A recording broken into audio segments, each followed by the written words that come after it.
Students, आज हम बात करेंगे इलेक्ट्रोकेमिस्ट्री के नर्नेस्ट इक्वेशन की एप्लीकेशन की।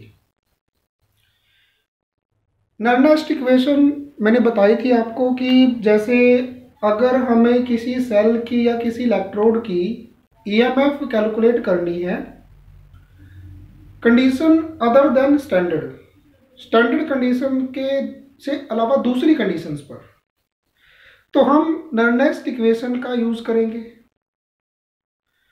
तो अभी हमारा जो टॉपिक है वो है कि नर्नेस्ट इक्वेशन से हम इक्विलिब्रियम कांस्टेंट भी फाइंड आउट कर सकते हैं। तो देखो, टॉपिक का नाम है equilibrium constant.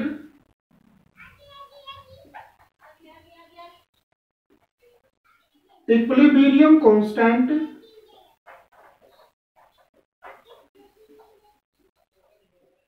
From Nernst equation. तो इसके लिए हमें कोई रेडॉक्स रिएक्शन लेनी पड़ेगी जो इक्विलिब्रियम में हो। तो let us consider a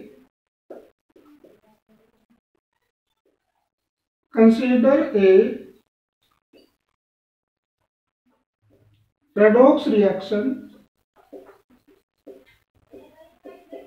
in equilibrium. तो वो रिएक्शन हम ले लेते हैं जो हमने इलेक्ट्रोकेमिकल सेल पढ़ा था उसी की रिएक्शन है कि जिंक सॉलिड था, कॉपर के आयन थे और जिंक सॉलिड ने इलेक्ट्रॉन रिलीज किए, वो इलेक्ट्रॉन गेन किए कॉपर आयनों ने और वो कॉपर में चेंज हो गया। रिएक्शन इक्विलिब्रियम में है। इस इक्वेशन के लिए अगर हम इक्विलिब्रियम कांस्टेंट फाइंड आउट करें वो क्या होगा? इक्विलिब्रियम कांस्टेंट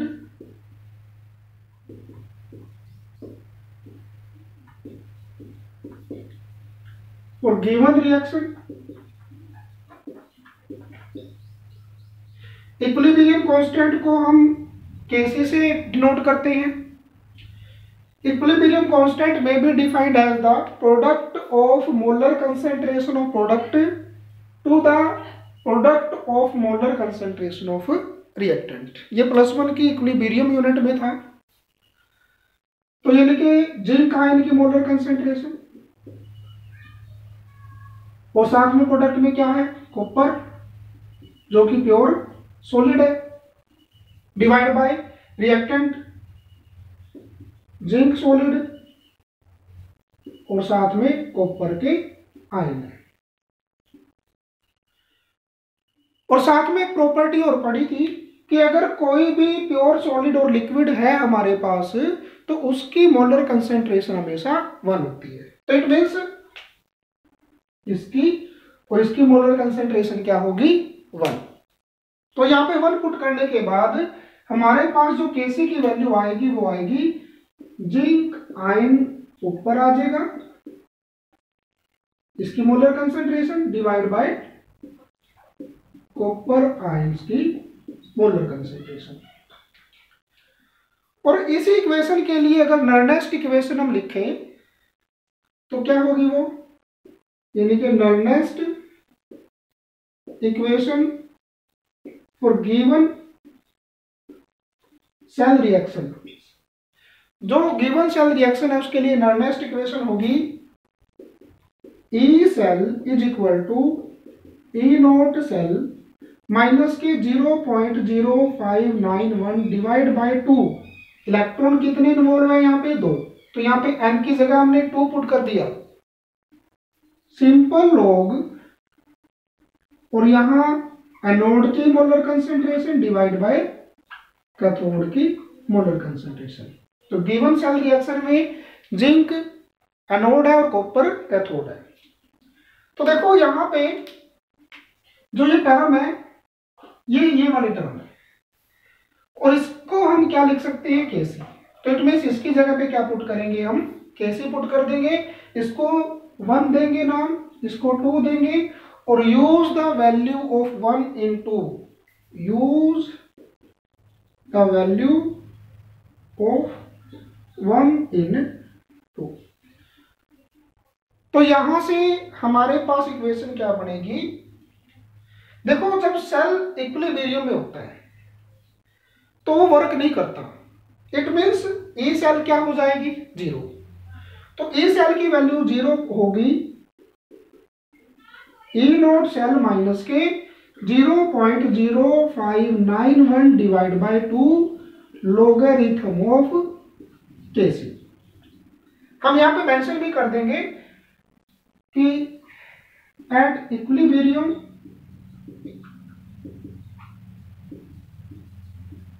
कंडीशन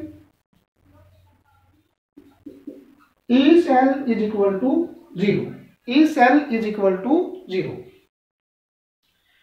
तो यहां से हमारे पास E नोट सेल की वैल्यू क्या आ जाएगी, इस माइनस को दूसरी साइड ले जाएंगे, ये प्लस हो जाएगा और यहां से E नोट सेल आ जाएगा, E नोट सेल आ जाएगा 0.0591 डिवाइड बाय, यहां अब हम 2 नहीं लिखेंगे, n लिखेंगे, क्योंकि ये 2 तो इस सेल के लिए है, लेकिन अगर कोई और सेल आ जाए जिसमें इलेक्ट्रॉन 2 से कम या ज्यादा हो तो वो पुट करेंगे हम, तो n लिख दिया और log ऑफ Kc। तो इस तरीके से हम इक्विलिब्रियम कांस्टेंट की वैल्यू फाइंड आउट कर सकते हैं। अगर हमें n गिवन हो और सेल की ईएमएफ गिवन हो अंडर स्टैंडर्ड कंडीशन, तो हम Kc की वैल्यू फाइंड आउट कर सकते हैं। तो जो इससे नेक्स्ट टॉपिक है वो है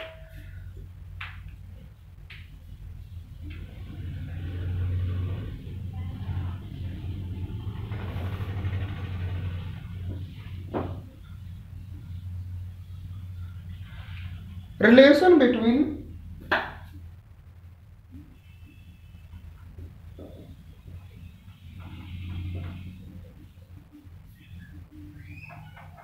EMF and gives free energy change।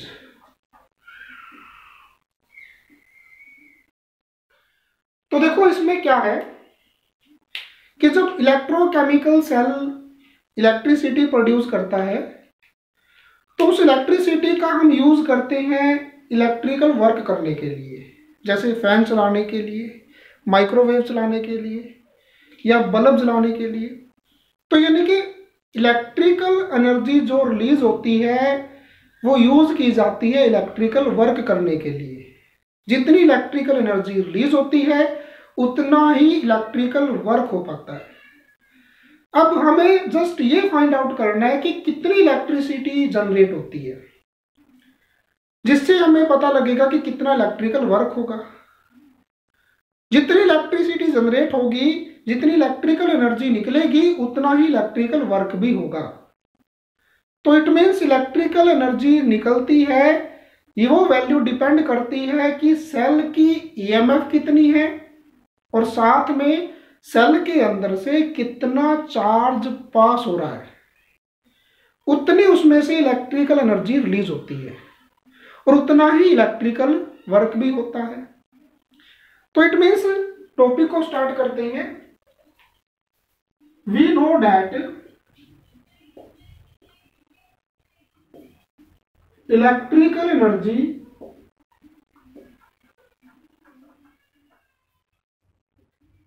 releases by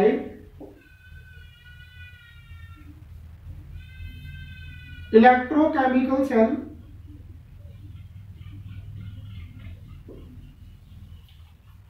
is used for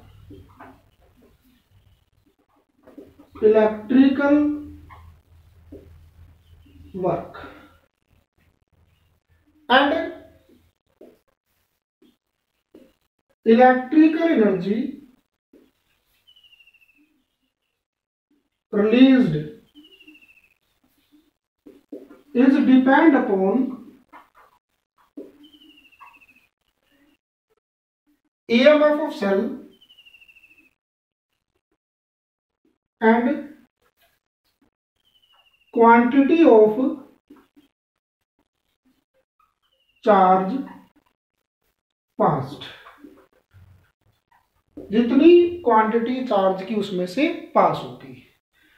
तो इट मीन्स इसको मैथमेटिकली लिखें, electrical work is equal to electrical energy, और electrical energy is equal to EMF of cell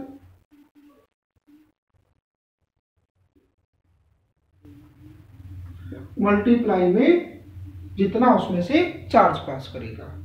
negative लगा दिया क्योंकि यहाँ पे सिस्टम खुद वर्क कर रहा है, हमारा सेल खुद वर्क कर रहा है। थर्मोडायनेमिक के साइन कन्वेंशन के अकॉर्डिंग अगर सिस्टम खुद वर्क करता है तो वो वर्क नेगेटिव होता है। तो यहाँ पे लिखेंगे negative sign indicate that system work is done by system, work is done by system.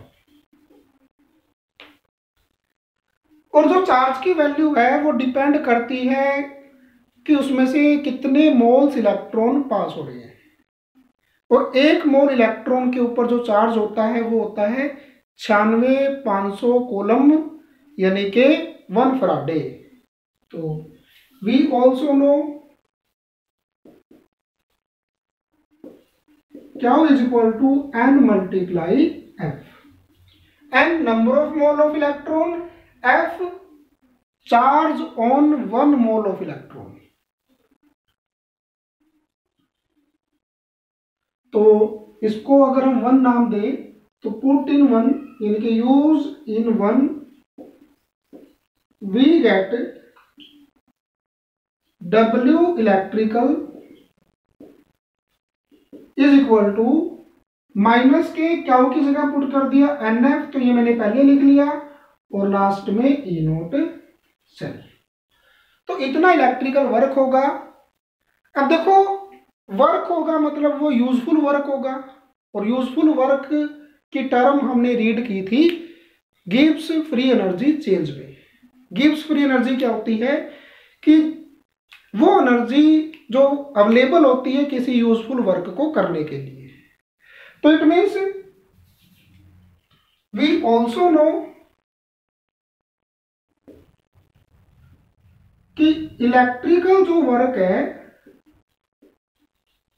वो डेल जी के इक्वल होगा, डेल जी नोट यानी कि free energy change, standard free energy change. तो डब्ल्यू इलेक्ट्रिकल की जगह हमने डेल जी नोट की वैल्यू पुट कर दी, तो हमें यहां से क्या मिलेगा, del G note is equal to minus के NF E नोट सेल। तो ये रिलेशन है गिव्स फ्री एनर्जी चेंज में और EMF ऑफ सेल में। और अब इससे नेक्स्ट टॉपिक है हमारा electrolysis and product of electrolysis.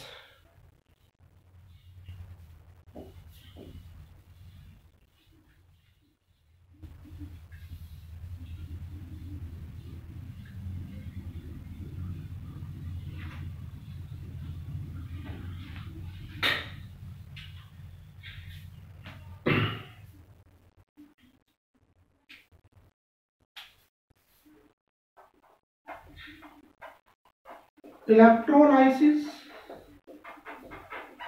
and product of electrolysis। देखो सबसे पहले हम बात करेंगे इलेक्ट्रोलाइटिक सेल की।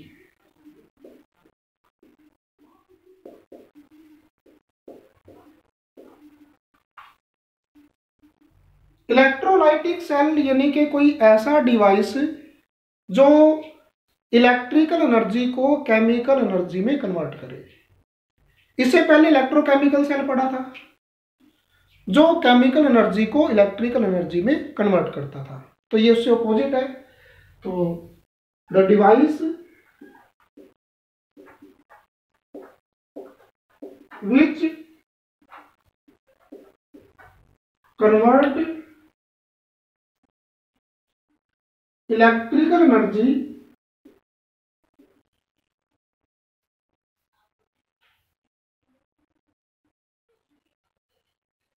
into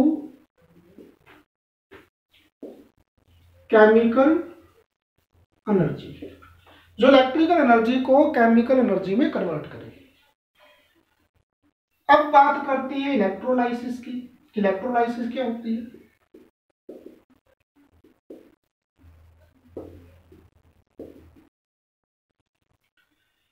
देखो, जब हम किसी मोल्टन इलेक्ट्रोलाइट या फिर एक्वस इलेक्ट्रोलाइट, मोल्टन इलेक्ट्रोलाइट मतलब कि किसी एसिड बेस या साल्ट को मेल्ट कर लिया, दूसरा उस एसिड बेस या साल्ट को पानी में डिसॉल्व कर लिया, वो एक्वस इलेक्ट्रोलाइट हो जाएगा। तो उसके अंदर से जब हम करंट पास करते हैं तो वो इलेक्ट्रोलाइट डिसोसिएट हो जाता है, टूट जाता है। वो उसमें से पॉजिटिव पार्ट चला जाता है कैथोड की तरफ और नेगेटिव पार्ट चला जाता है एनोड की तरफ। तो इस प्रोसेस को बोलते हैं इलेक्ट्रोलाइसिस, कि किसी इलेक्ट्रोलाइट का यानी कि मोल्टन या एक्वस इलेक्ट्रोलाइट का डिसोसिएट होना जब उसमें से हम इलेक्ट्रिसिटी को पास करें।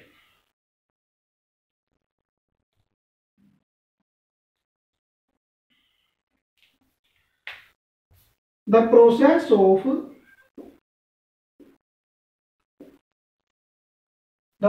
Of dissociation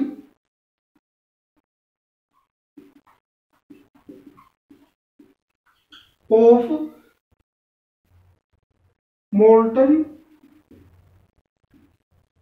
or aqueous electrolyte when electricity passed through them, जब उसमें से इलेक्ट्रिसिटी पास करती है। अभी इलेक्ट्रोलाइसिस से कुछ प्रोडक्ट भी बनते हैं, कुछ केमिकल्स भी बनते हैं। मैंने कहा कि जब हम मतलब इलेक्ट्रोलाइटिक सेल में इलेक्ट्रिकल एनर्जी केमिकल एनर्जी में चेंज होती है, मतलब कुछ ना कुछ केमिकल्स की फॉर्मेशन होती है। अब उन केमिकल्स की फॉर्मेशन किस किस पॉइंट पे डिपेंड करती है, यानी कि product of electrolysis.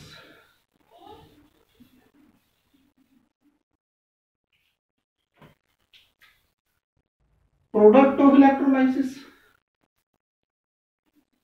Product of electrolysis depends upon the nature of electrode,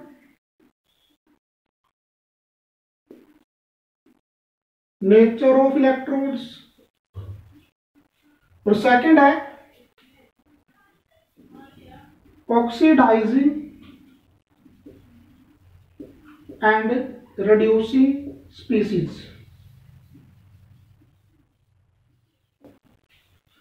तो वन बाय वन दोनों को डिस्कस करते हैं। सबसे पहले ले लेते हैं नेचर ऑफ इलेक्ट्रोड।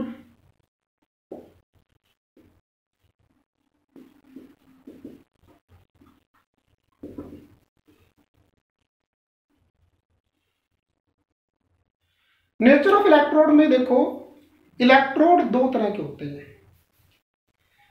एक होते हैं अटैकेबल इलेक्ट्रोड और एक होते हैं non attackable electrode.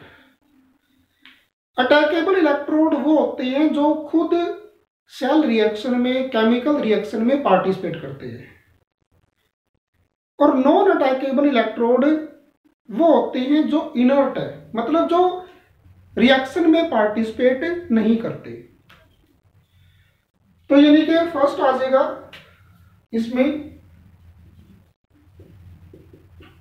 Attackable electrode,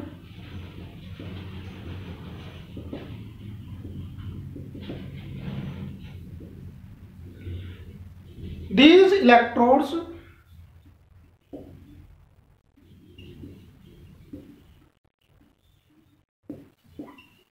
participate in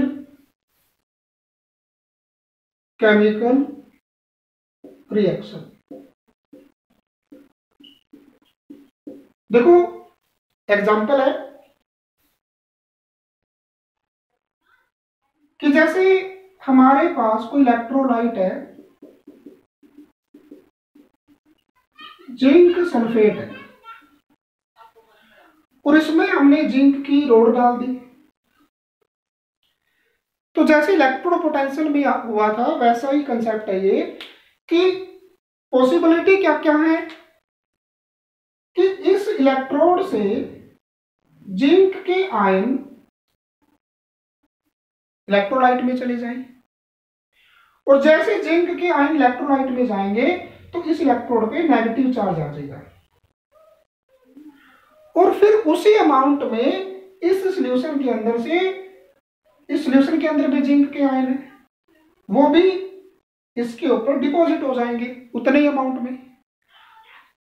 फिर जिंक के आयन इसके अंदर, इधर से जिंक 2 पॉजिटिव इलेक्ट्रोड पे, तो इनके बीच में एक इलेक्ट्रोड पोटेंशियल आ जाता है, पोटेंशियल डिफरेंस आ जाता है, उसे इलेक्ट्रोड पोटेंशियल बोलते थे। तो यहां पे क्या हो रहा है कि इस जिंक सल्फेट की कंसंट्रेशन में कोई चेंज नहीं हो रहा, जितना जिंक डिपॉजिट हुआ उतना ही जिंक इलेक्ट्रोलाइट के अंदर आ गया। ये तभी हुआ जब ये इलेक्ट्रोड हमारा अटैकेबल था, यानी कि जब ये खुद रिएक्शन में पार्टिसिपेट कर रहा था। सपोज करो ये नॉन अटैकेबल है, ये प्लैटिनम इलेक्ट्रोड है, तो प्लैटिनम इलेक्ट्रोड क्या करेगा, सिर्फ जिंक के आयनों को अपने ऊपर डिपॉजिट करेगा, इसमें से प्लैटिनम के आयन सॉल्यूशन के अंदर नहीं जाएंगे। ये इलेक्ट्रोड सिर्फ और सिर्फ इलेक्ट्रॉन का कैरियर होगा, ना कि सेल रिएक्शन में पार्टिसिपेट करेगा। तो यानी कि यहां पे क्या हुआ कि ये इलेक्ट्रोड केमिकल रिएक्शन में पार्टिसिपेट करते हैं, जिसकी वजह से due two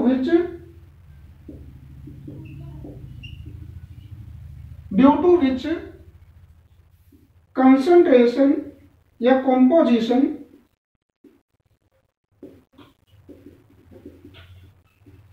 of electrolyte remain same रहती है। सेकंड है non attackable electrode,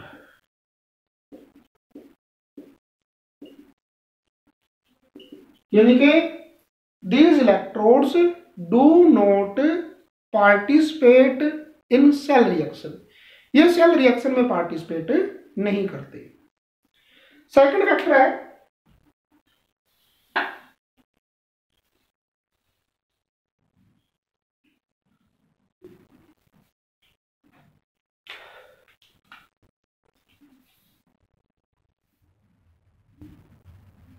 oxidizing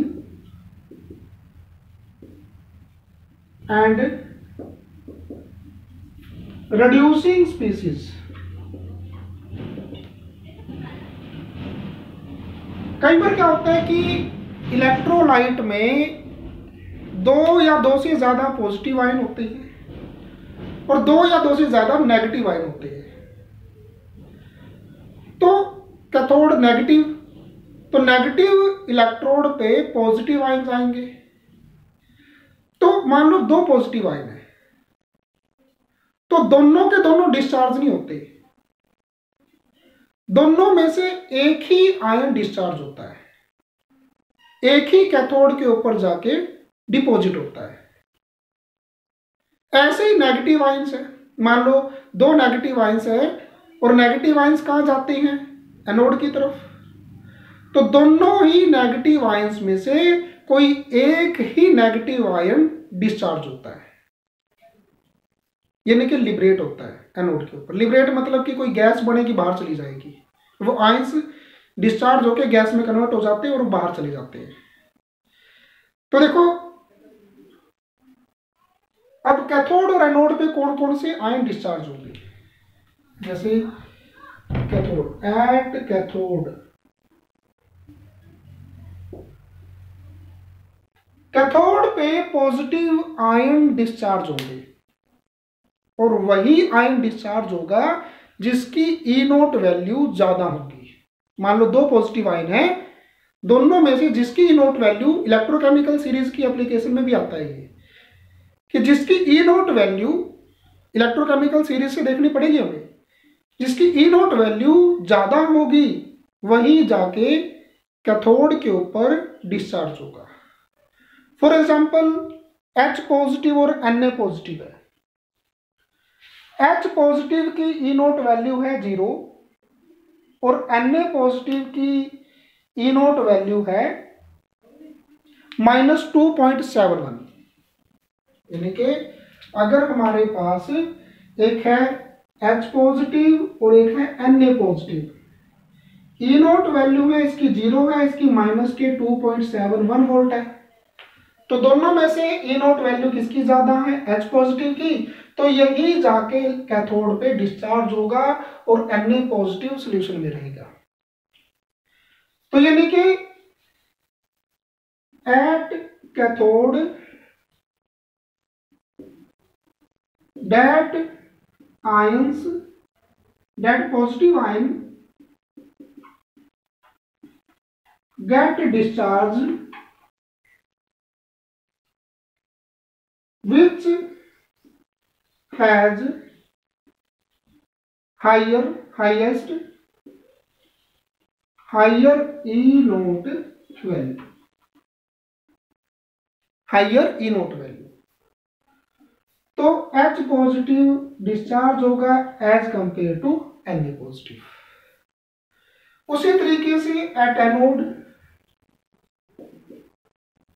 anode पे नेगेटिव आयन जाके डिस्चार्ज होगा, तो यहां उल्टा हो जाएगा, वो नेगेटिव आयन डिस्चार्ज होगा जिसकी ई नोट वैल्यू ज्यादा, मतलब जिसकी ई नोट वैल्यू कम होगी, लोएस्ट ई नोट वैल्यू वाला।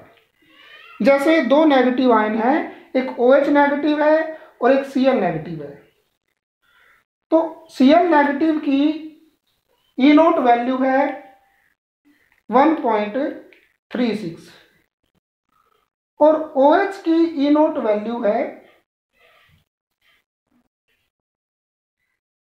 -1.6।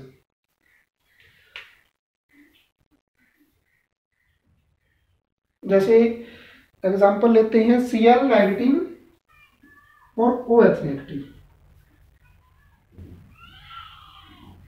Cl नेगेटिव की ई नोट वैल्यू 1.36, OH नेगेटिव की ई नोट वैल्यू 1.78। तो दोनों में से जिसकी ई नोट वैल्यू कम होगी वही जाके डिस्चार्ज होगा। तो दोनों में से कौन डिस्चार्ज होता है, Cl नेगेटिव। तो लिखेंगे that negative ion get discharge which has lowest E note value. तो Cl नेगेटिव जाके डिस्चार्ज होगा क्योंकि इसकी डिस्चार्ज होने की पोटेंशियल कम है, यानी कि इसकी ई नोट वैल्यू कम है। तो एक एग्जांपल से इसको समझ लेते हैं। जैसे हमारे पास कोई एक्वस NaOH है,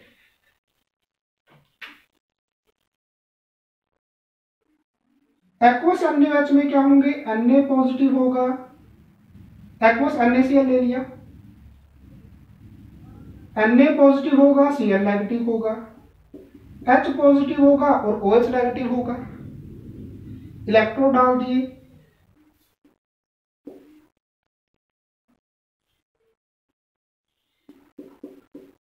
एक नेगेटिव इलेक्ट्रोड एक पॉजिटिव, यानी कि एक कैथोड और एक एनोड। तो कैथोड पे जाएगा पॉजिटिव आयन, पॉजिटिव है 2, तो दोनों में से ई नोट वैल्यू जिसकी ज्यादा होगी वही डिस्चार्ज होगा, और ई नोट वैल्यू H पॉजिटिव की ज्यादा होती है तो ये डिस्चार्ज हो जाएगा। H पॉजिटिव जब डिस्चार्ज होता है तो हाइड्रोजन गैस बन के बाहर चला जाता है, तो H पॉजिटिव चला गया बाहर। अब एनोड पे नेगेटिव आयन डिस्चार्ज होता है, यहाँ नेगेटिव आयन है दो, Cl नेगेटिव और OH नेगेटिव। दोनों में से Cl नेगेटिव की ई नोट वैल्यू कम होती है, यही जाके डिस्चार्ज होगा, तो Cl नेगेटिव डिस्चार्ज होके क्लोरीन गैस में बन के बाहर चला जाता है। अब सॉल्यूशन के अंदर रहे Na पॉजिटिव और OH नेगेटिव, तो एक केमिकल बनेगा NaOH यानी कि कास्टिक सोडा, एक हाइड्रोजन गैस और एक क्लोरीन गैस, तो यानी कि NaCl प्लस में H2O के अंदर से जब हमने इलेक्ट्रिसिटी पास की तो एक तो बना कास्टिक सोडा, सोडियम हाइड्रोक्साइड, एक हाइड्रोजन गैस और एक क्लोरीन गैस। तो इस तरीके से हमें पता लगता है कि इलेक्ट्रोलाइसिस के प्रोडक्ट क्या बनते हैं। वो फैक्टर दो मतलब फैक्टर पे डिपेंड करती हैं ये चीजें, एक इलेक्ट्रोड के नेचर पे और एक ऑक्सीडाइजिंग और रिड्यूसिंग स्पीशीज के नेचर पे, कि कौन सा ऑक्सीडाइज होगा और कौन सा रिड्यूस होगा।